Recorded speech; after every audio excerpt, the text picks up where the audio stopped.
I actually thought I would go through and show you some of the stuff that I got from Renfrow's. It's such a cool little place, and I didn't talk much in that video, so I thought I would just show you, and we could talk about some of these things.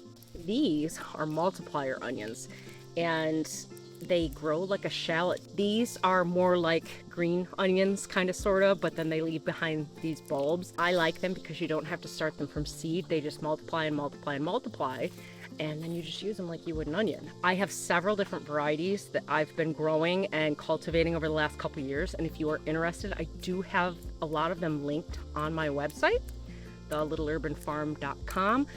There's a section for the garden, and I've tried to link any of the varieties that I've purchased so that you can find them when they're available, and they will be available around this time. But I've been waiting for these because I ruined some of mine last year with everything I had going on, and so I'm trying to get some of them back. They're kind of a hand-me-down. They're more of a sort of heritage family item that get passed down, passed down, passed down. I just am fascinated with them, and I think they're really interesting. So that's why I went on the hunt to get some of those. I didn't realize all of the different seed companies they were carrying now. So Seed Savers Exchange, I went ahead and I got this Cajun Jewel.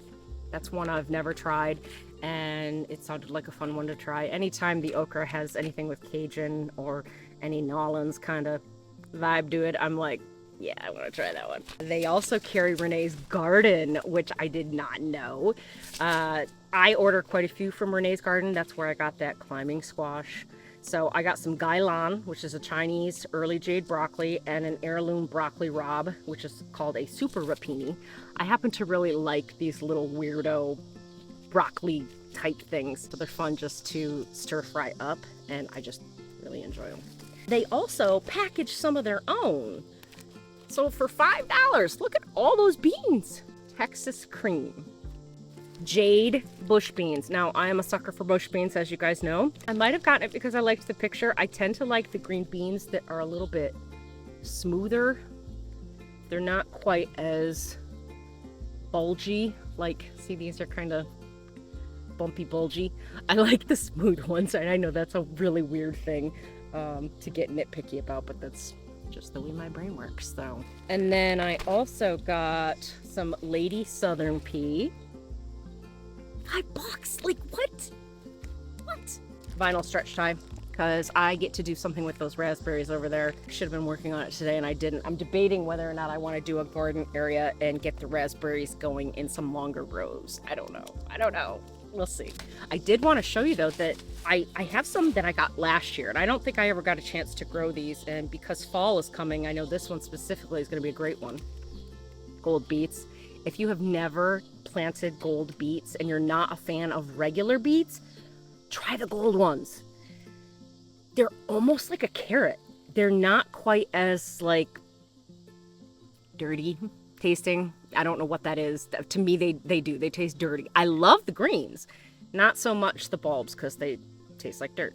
The golden ones are a little bit more carrot-like. They've still got maybe just a hint of some earthiness, more so than a carrot. But I found that these roasted up are absolutely delicious, and I thought I would never like beets, so find the gold beets.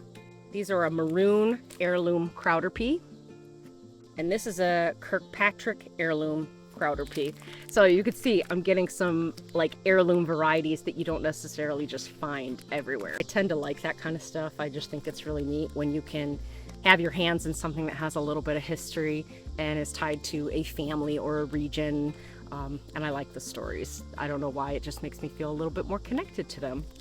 So anyway, I just wanted to share that with you guys. I love that place. I really do. That was not a paid advertisement or anything like that. I literally was sharing it because it's one of those places that I think is really cool and I'd love to keep around. The family seems to be really cool too. They send out newsletters with all kinds of information, so check them out. And also, check out multiplier onions or perennial onions. You can also look up perennial onions and you'll get some different varieties. So there's quite a few out there. When I started this journey, I thought there was 2 or 3, right? I thought you had a white multiplier, the yellow potato, and then you had these walking onions. Turns out there's a lot more than that. So, and they're finding them more and more now too. People are starting to advertise varieties that either they've cultivated or that have maybe been lost and are now being found, or given to some of these seed companies to promote, which is kind of cool. Anyway, yeah, check those out.